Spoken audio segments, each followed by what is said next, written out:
What does it actually mean to be pure before Yahuwah?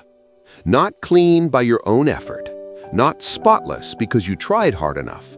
Stay with me. Leviticus 6 shows us something most people miss entirely.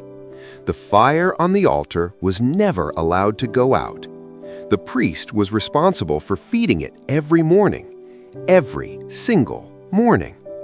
Before the offerings of the day began, the fire had to be burning, and the priest had to be pure to tend it.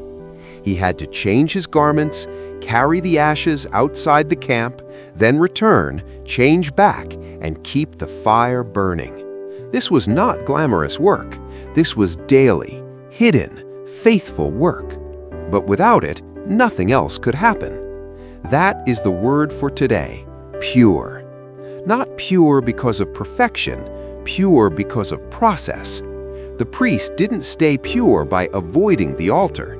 He stayed pure by returning to it every morning. Acts 7 shows us what purity of heart looks like under pressure. Stephen, one of the 7 chosen in Acts 6, is brought before the council, and he gives the longest sermon in the book of Acts. From Abraham to Moses to David to YAHUSHA, he traces the entire faithfulness of YAHUAH through history, and then he says what nobody else was willing to say. You stiff-necked people, you always resist the Holy Spirit. He was not performing for the crowd. He was not managing his reputation. He was pure in heart, and purity of heart produces fearless honesty.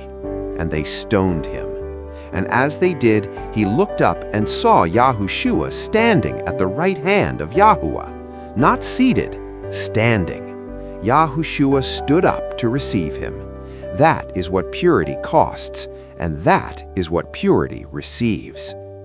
Maybe you have been trying to maintain purity by avoiding the hard things, by keeping your distance from the fire. But the priest who was responsible for the altar didn't stay away. He went back every morning. Purity is not distance. Purity is return. Psalm 96, sing to YAHUAH a new song. Declare his glory among the nations. Purity of heart produces worship, not performance, not reputation management.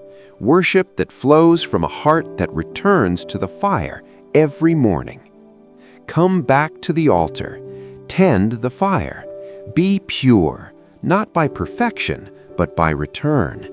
Stay with us for day 97 tomorrow. One day, one word, one step closer to YAHUAH.